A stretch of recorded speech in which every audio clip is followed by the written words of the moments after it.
ಮನೆಯಲ್ಲಿ ಹೋಮ್ವರ್ಕ್ ಮಾಡುವ ವಿಧಾನ. ಹೋಮ್ವರ್ಕ್ ಎಂದರೆ ಕೇವಲ ಬರೆದು ಮುಗಿಸುವ ಕೆಲಸ ಅಲ್ಲ. ಪ್ರತಿದಿನ ಓದದೆ ಪರೀಕ್ಷೆ ಸಮಯದಲ್ಲಿ ಮಾತ್ರ ಓದುವುದು ಒಳ್ಳೆಯ ಅಭ್ಯಾಸವಲ್ಲ. ಮಕ್ಕಳಿಗೆ ಹೋಮ್ವರ್ಕ್ ಹೀಗೆ ಮಾಡಿಸಿ. ಹೋಮ್ವರ್ಕ್ ಅನ್ನ 2 ವಿಧಗಳಾಗಿ ವಿಂಗಡಿಸಿ. ಒಂದು ಓದುವ ಹೋಮ್ವರ್ಕ್, ಇನ್ನೊಂದು ಬರೆಯುವ ಹೋಮ್ವರ್ಕ್. ಓದುವ ಹೋಮ್ವರ್ಕ್ ಅನ್ನ ಮೊದಲು ಮಾಡಿಸಿ, ಬರೆಯುವ ಹೋಮ್ವರ್ಕ್ ಅನ್ನ ನಂತರ ಮಾಡಿಸಿ. ಸಾಮಾನ್ಯವಾಗಿ ಹೆಚ್ಚಿನ ಮಕ್ಕಳು ಸ್ಕೂಲ್ ಡೈರಿಯಲ್ಲಿ ಇರುವ ಬರೆಯುವ ಹೋಮ್ವರ್ಕ್ ಅನ್ನು ಮಾತ್ರ ಮಾಡುವ ಅಭ್ಯಾಸ ಮಾಡಿಕೊಂಡಿರುತ್ತಾರೆ. ನಾಳೆಯ ದಿನ ಶಾಲೆಗೆ ಹೋಗಿ ಹೋಮ್ವರ್ಕ್ ಅನ್ನ ಟೀಚರ್ಸ್ಗೆ ತೋರಿಸಬೇಕಾದ ಒತ್ತಡ ಇರುತ್ತದೆ.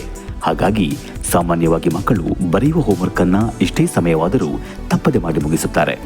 ಬರೆದು ಮುಗಿಸಿದ ನಂತರ ಸಾಮಾನ್ಯವಾಗಿ ಮಕ್ಕಳು ಓದುವ ಪ್ರಯತ್ನವನ್ನೇ ಮಾಡುವುದಿಲ್ಲ. ಯಾಕಂದರೆ ರೀಡಿಂಗ್ ಹೋಮ್ವರ್ಕ್ ಸಾಮಾನ್ಯವಾಗಿ ಯಾರೂ ಕೇಳುವುದಿಲ್ಲ, ಅಥವಾ ಅವರಿಗಿರುವ ಮೊಬೈಲ್ ಸೆಳೆತ ಅಥವಾ ಆಲಸ್ಯ. ಆದ್ದರಿಂದ ಮಕ್ಕಳು ಹೋಮ್ವರ್ಕ್ ಎಂದರೆ ಕೇವಲ ಬರೆಯುವ ವರ್ಕ್ ಎಂದಷ್ಟೇ ಭಾವಿಸಿ ಪರೀಕ್ಷೆ ಸಮಯದಲ್ಲಿ ಮಾತ್ರ ಓದುತ್ತಾರೆ. ಪ್ರತಿದಿನ ರೀಡಿಂಗ್ ಹೋಮ್ವರ್ಕ್ ಅನ್ನೇ ಯಾಕೆ ಮೊದಲು ಮಾಡಬೇಕು? ಬರೆಯುವ ಹೋಮ್ವರ್ಕ್ ಮುಗಿಸಿ ಓದುವ ಹೋಮ್ವರ್ಕ್ ಮಾಡುವ ಸಾಧ್ಯತೆಗಳು ತುಂಬಾ ಕಡಿಮೆ ಇರುತ್ತದೆ. ಪ್ರತಿದಿನ ಓದುವುದರಿಂದ ಶಾಲೆಯಲ್ಲಿ ಕಲಿತ ವಿಷಯಗಳು ಇನ್ನೊಮ್ಮೆ ನೆನಪಿಸಿಕೊಂಡಂತೆ. ರೀಡಿಂಗ್ ಹೋಮ್ವರ್ಕ್ ತಪ್ಪದೆ ಮಾಡುವುದರಿಂದ ನಾಳಿನ ಕಲಿಕೆಗೂ ಸಹಾಯವಾಗುತ್ತದೆ. ಪ್ರತಿದಿನ ಓದುವುದರಿಂದ ಯೂನಿಟ್ ಟೆಸ್ಟ್ಗಳಲ್ಲಿ ಉತ್ತಮ ಅಂಕಗಳನ್ನು ಪಡೆಯಬಹುದು. ಪ್ರತಿದಿನ ಓದುವುದರಿಂದ ಪರೀಕ್ಷೆಯ ಸಮಯದಲ್ಲಿ ಓದುವ ಒತ್ತಡ ಕಡಿಮೆಯಾಗುತ್ತದೆ. ಹಾಗೆಯೇ ಬೇಗನೆ ಅರ್ಥವಾಗಿ ಹೆಚ್ಚಿನ ಅಂಕಗಳು ಬರಲು ಸಹಕಾರಿಯಾಗುತ್ತದೆ. ರೀಡಿಂಗ್ ಹೋಮ್ವರ್ಕ್ ಹೇಗಿರಬೇಕು? ಆ ದಿನ ಶಾಲೆಯಲ್ಲಿ ಕಲಿತ ವಿಷಯಗಳನ್ನು ರೀಡಿಂಗ್ ಹೋಮ್ವರ್ಕ್ ಮಾಡುವಾಗ ಓದಬೇಕು.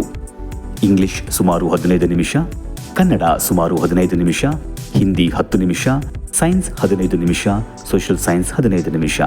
ಒಟ್ಟಾಗಿ ರೀಡಿಂಗ್ ಹೋಮ್ವರ್ಕ್ ಅನ್ನ 1 ಗಂಟೆ 10 ನಿಮಿಷಗಳ ಕಾಲವರೆಗೆ ಮಾಡಬಹುದು. ಇದಲ್ಲದೆ ಮ್ಯಾಥಮೆಟಿಕ್ಸ್ ಅನ್ನ ಪ್ರತಿದಿನ 20 ನಿಮಿಷ ಪ್ರಾಕ್ಟೀಸ್ ಮಾಡಬೇಕು. ಎಲ್ಲವೂ ಸೇರಿ 1 ಗಂಟೆ 10 ನಿಮಿಷ ಮತ್ತು 20 ನಿಮಿಷಗಳಂತೆ ಪಾರ್ಟ್ 1 ಹೋಮ್ವರ್ಕ್ 1 ಗಂಟೆ 30 ನಿಮಿಷಗಳ ಕಾಲ ಮಾಡಬೇಕು. ಓದುವ ಹೋಮ್ವರ್ಕ್ ಮುಗಿದಾದ ಮೇಲೆ ಮಕ್ಕಳು ಬರೆಯುವ ಹೋಮ್ವರ್ಕ್ ಅನ್ನು ಮಾಡಬೇಕು. ಒಂದು ವೇಳೆ ಸಂಜೆ ಓದಲು ಸಮಯವಾಗದಿದ್ದರೆ ಬೆಳಗ್ಗೆ ಎದ್ದು ಓದುವುದು ಇನ್ನೂ ಸೂಕ್ತ.